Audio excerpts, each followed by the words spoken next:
Hello all, welcome to Teacher at Home. Today class we are going to learn the ninth chapter, that is from Magadha to Thaneswar. So we can start the chapter. The king appears before his people along with a colorful procession. He is carried in a golden palanquin. His bodyguards are sitting on an elephant having an ornamental covering for the forehead. Some people are carrying branches of trees on which trained parrots are seated. There are armed women as bodyguards around the king. The king fears that somebody may jeopardize him at any time. The king used to take his food only after the security tasted it. Does not sleep in a place for 2 nights consequently. This is a description by Megasthenes, who came from Greece, in his book Indica. It is about the sights in the palace of Chandragupta Maurya, who came into power at Magadha in 321 BCE. What do you understand about the Maurya region from this description? The king received tough security. If a king acts against science or it is not able to defeat his own senses, he gets ruined easily, even though he rules the whole world. Hence, he should motivate his peoples to perform their duties though executing his deeds. One should attain humility from learning, attain the love of the people by gaining wealth. Indolence, telling lies, luxurious dressings, deals arising from ego and misconduct, etc., should be avoided. Arthashastra Kaudilya. This is an excerpt from Kaudilya's Arthashastra. What information can we gather from this about the responsibility of the king? The king should inspire his people to perform the duties. Kaudilya and Arthashastra. Kaudilya was a teacher in Taxila before he became the chief minister of Chandragupta Maurya of the Maurya dynasty. He was known by the names of Chanakya and Vishnugupta. His contributions were in the fields of philosophy, economics, law, statecraft, etc. His book Arthashastra, written in Sanskrit, gave a detailed description on statecraft. Kaudilya in his Arthashastra mentions about the 7 elements essential for a state. They are known as the Saptangas, 7 limbs. That which has all the 7 elements would be considered a state. They are listed below. Swami the king, Amatya the minister official, Kosha the treasury tax, Danda the judicial, Durga the fourth army, Mitra the ally, Janabada the tertiary. Swami, Amitya, Kosha, Danda, Durga, Mitra, Janabada, Saptangas. Next, Chandragupta Maurya established a rule based on the Saptanga concept. Padaliputra was the capital of Maurya dynasty. He formed a strong army and expanded his kingdom by conquering the neighboring states. He collected various taxes for meeting the administrative expenses. He made alliance with many foreign countries. The most important among them was the alliance with the Greek military officer Seleucus Nicator, who arrived India after Alexander. Megasthenes was the ambassador of Seleucus Nicator to the court of Chandragupta Maurya. Chandragupta Maurya was head of the administration and judicial. There were ministers and the number of officials who helped in the administrations. Seleucus Nicator. Seleucus Nicator was a military general under Alexander, the ruler of Macedonia. After the death of Alexander, Seleucus got the control of the eastern provinces where the Greek rule existed. He entered into war with Chandragupta Maurya, but later he made a treaty with Chandragupta and exchanged his eastern satrapies, that is provinces, for a considerable force of 500 war elephants. The kingdom which Chandragupta Maurya formed with Magadha as its center developed into an empire. What was the factors that brought Maurya kingdom the status of first empire in India? Kingdom was extensively large. Administration was centered on the king. Unified administration established throughout the whole state.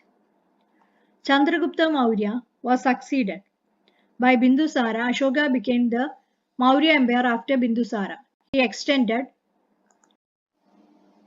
the empire conquering Kalinga and Kashmir. You can get to know the details from the map given below. Ashoka and Dhamma. In the past, killing or harming living beings or dishonoring relatives, Brahmanas existed. We have to thank the king Piyadasi, who was the beloved of the gods. Because of his effort, that the wars in the empire ceased. The sound of the drum has been replaced by the Dhamma. By practicing Dhamma, people restrained from killing living beings. They started respecting relatives, Bra- Brahmins and Brahmanas. They obey their mother, father, and elders. In this way, Dhamma went on spreading further. Dhamma edict by edict of Ashoka. Given above is the Dhamma edict of Ashoka. In this, Ashoka is referred as a Piyadasi. What details can you gather from this edict about the Dhamma of Ashoka? Animal sacrifice was not permitted. Dhamma. The word Dhamma is a Prakrit form of the Sanskrit word Dharma. Ashoka was inspired by Buddhism to proclaim Dhamma. But the ideas of various religions can be seen in Dhamma. He considered the relation between the king and his similar people similar to the relation between the father and the children. He listened the punishments and urged for a simple being. What were the aims of establishing Dhamma? You might have understood from the given map how extended was the Maurya Empire during the reign of Ashoka. There was supreme need to instill unity, peace, harmony among the people in the vast country where the Brahmanas and Brahmanas, Jains, Buddhists, Ajivikas, etc. inhabited. They motivated Ashoka to introduce the Dhamma. Ashoka had clear political aims while implementing the Dhamma. Substantiate. Edicts of Ashoka. Most of the edicts of Ashoka were written in Brahmini script. The script was deciphered in 1837 by James Prinsep. Some of the edicts found on the northwestern part of India were written in the Kharosthi script. This was due to the influence of the Persian language that existed there. Those edicts found from Afghanistan were in Aramaic and Greek script. Most of the edicts were in the Prakrit language. In order to propagate and make people aware of his ideas and rules, Ashoka erected edicts in various parts of the country and made inscriptions on rocks. Most of them were near cities and highways. The edicts can be classified as major rock edicts, minor rock edicts, and pillar edicts. Those edicts are also examples of artistic skills of that period. Then what about this pillar edict drop from Delhi, Rukpad edict, then Dauli edict, pillar edict, Vaishali. Okay, major rock edict, pillar edict were given. Ashoka sent officers to different parts of the country and other countries to propagate Dhamma. He sent his son Mahendra and his daughter Sangamitra to Ceylon, that is now in Sri Lanka. Ashoka installed stupa containing the relics and leftovers of Buddha in various parts of the country. The most important among them is the Sanji Stupa. They were the artistic profiles of that age. The Maurya Empire and places where Dhamma was propagated from were free from conflicts and sectarianism. During the reign of Ashoka's successor, the power of the kingdom and the influence of Dhamma were weakened. As a result, many further provinces became independent. Social and economic life. The economic activities of the Maurya Empire were controlled by the state. Let's see what they are. The conquered regions were brought under cultivation. Irrigation facilities were arranged for the development of agriculture. The development of agriculture and villages led to the development in trade. Roads were established for the development of trade. Trees were planted to both sides of the road. Porters' rest were also erected at various parts near the places near the roads. Roads were built connecting the cities of Vaishali, Kabilavastu, and Pataliputra to distant places. This helped in having trade relations with other places. Punch-marked coins were used for trade and for payment of wages. Punch-marked for trade and payment of wages. Mines and metallurgy were controlled by the government. Therefore, the authority of mining coins was vested with the government. The government official collected tax from the traders. Accuracy of weights and measures was ensured. Immense funds were necessary for the rulers to maintain the huge army and officials in the country. They collected different kinds of taxes for raising funds. Different kinds of taxes on periods were mentioned in Arthashastra. A few of them are given below. Taxes. Sectors in which the tax was imposed. Bhaga, tax on land. Bali, tax on fruits and flowers. Udagabhaga, tax on water. Shulka, tax on export and import of goods. During the Maurya rule, agriculture was expanded to a large area and handcraft based on agriculture developed. This led to the strengthening of a social order based on varnas, which was centered on occupation. According to Megasthenes, there existed 7 social divisions at that time. Arthashastra describes about slaves who were known as dasas. Joint family system prevailed in that society. Megasthenes, kings, counselors, farmers, philosophers, soldiers, headsmen and hunters, artisans and traders, magistrates. Joint family system prevailed in the society. India after the Mauryas. After the decline of the Maurya dynasty, different group of people arrived in India through the northwest part. The Kushanas were the most important group among them. Kanishka was a notable ruler among the Kushanas. He started the Shaka era in 78 CE. This later became the official calendar of India. He contributed much to the propagation of Buddhism. Buddhist scholars like Asvaghosha and Vasumitra, coins during the Kushana period, adorned his court. The Kushanas were the first to introduce gold coins in India. Charaga and Susruta, the prominent figures in the field of medicine, lived during this period. Look at the picture of the sculpture. Find out the features of it. Sculpture of Buddha. Gandhara sculpture. During the reign of Kushanas, the sculptors who came to India made many sculptures of Buddha. A new style of sculpture emerged as a result of amalgamation of the style of Greece and Rome with Indian style of sculpture. This is known as the Gandhara sculpture. A sculpture in this style is given in the picture. The sculptures were mainly made in Kandahar, it is Gandhara regions in Afghanistan. A group of Buddhists is known as Mahayana Buddhists worshipped the statues of Buddha. Kanishka encouraged Mahayana Buddhism and declared it as the official religion of the empire. The Satavahanas emerged as the rulers in central and south India after the Maurya rule. They ruled during the 1st century BCE. Pradisthana, presently Paidan located in Maharashtra, was the capital of Satavahanas, kings like Gautamaputra, Sadakarni. Vashishthiputra extended the power of the kingdom. During his period, traders from North India and propagators of Jainism, Buddhism and Brahmanism came to South India. This resulted in the cultural exchange between North and South. The Satavahana rulers donated land to Buddhist monks and Brahmanas. The aim of such donations was to enlarge the area of agricultural land. During the administrative power of these places was given to them. This weakened the power of the kings. During that period, India had trade relations with the Roman Empire. Roman gold coins were formed from many places in India. Let's see the changes that happened due to the growth of trade. Transaction of coins. Roman gold coins, Sadavahana copper coins, then emergence of towns, Amaravati Nagarjunakonda, emergence of various occupations and arts centering the towns, metallurgy, silk industries, formation of trade groups called guilds which control the production and distribution, accepting money deposit and giving loans. What are the changes that took place during the Satavahana period from the Maurya period? Age of the Guptas. Not the remains of the renowned Gupta Mandir. I am looking in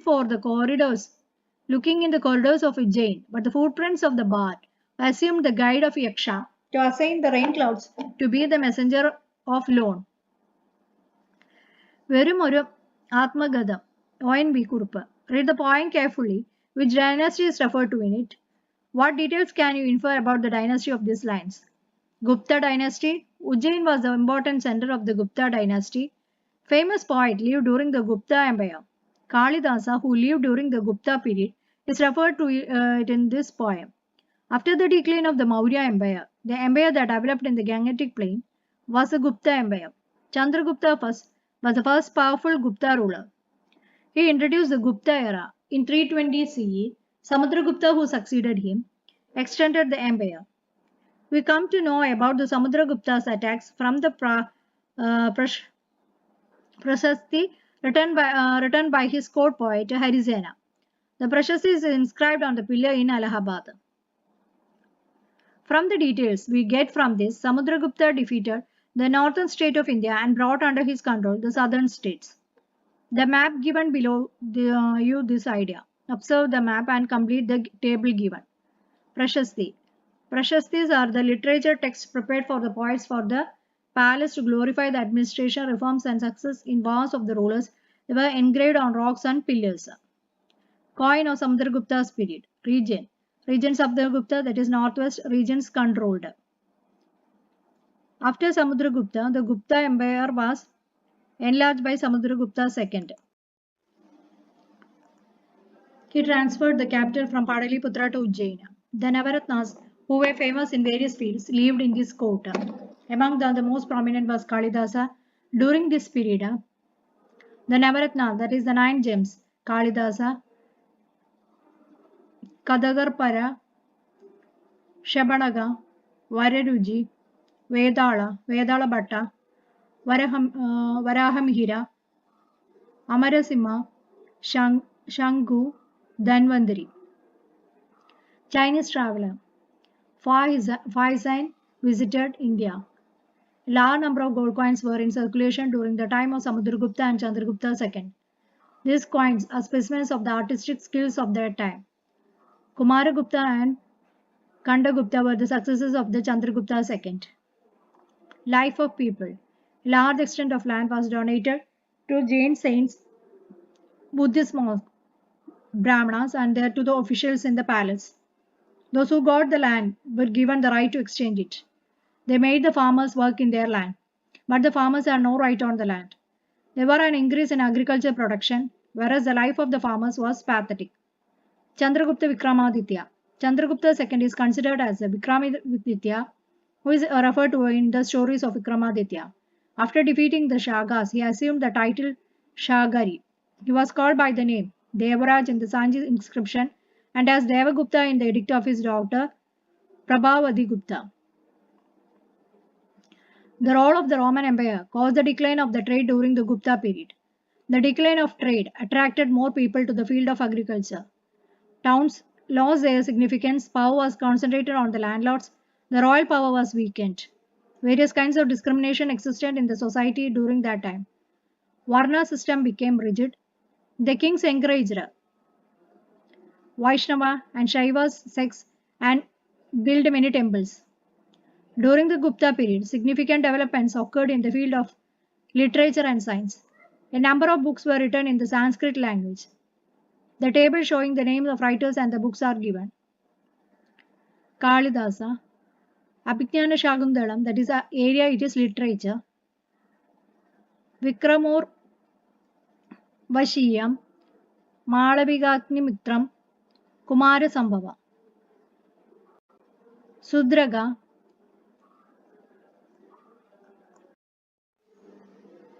Mrichakadiga, literature. Vishagadatta, Mudra Rakshasa, Devi Chandragupta, literature. Varahamihira, Panja Siddhantika, Lagu Jadaga, Briga Jadaga, science. Aryabhatta, Aryabhattiyam, science. Amarasimha, Amaragosha, lexicon. After the collapse of the Gupta Empire, one of the powerful kingdoms that existed in India was that of the Vardhana kings of Thaneswar, present Kurukshetra district of Haryana. Harshavardhana was the most prominent ruler among them. He worked for the uplift of Buddhism. He took steps for the development of Nalanda University, Ratnavalli, Priyadarshika and Nagananda are the plays written by him. Harshacharita written by Bhagavata and the descriptions of the Chinese traveler Huansang are the main sources of getting information on this period. The growth from Janapadas to empire caused great changes in the life of the people in ancient India. The most significant of the changes was that all the activities were controlled by the rulers. The changes in the economic sector led to the divisions in the society. Relations with the distant places triggered the cultural transactions The edicts and the literary works of the period acknowledge these changes. Summary. The first empire in India is the Maurya Empire, formed from the Magadha as its center. Maurya Empire established a centralized administrative system for the first time in India. The Saptanga concept was the basis of the Maurya administration. Ashoka's Dhamma helped in the existence of Maurya Empire. The centralized monarchy influences economic and social life that exists in the Maurya Empire. The growth of Gandhara sculptures strengthened during the reign of Kushanas, who were the successors of the Mauryas. The Satavahana rulers who ruled South India started the land grant system. After the Maurya Empire, the empire that got strengthened with Magadha as its center was the Guptas. During the reign of the Guptas, the land grant became more extensive. Significant changes in the social, economic, and cultural fields occurred during the Gupta period. So here is the chart given about the Gupta period. Okay, that's all about reading this chapter. Okay, thank you.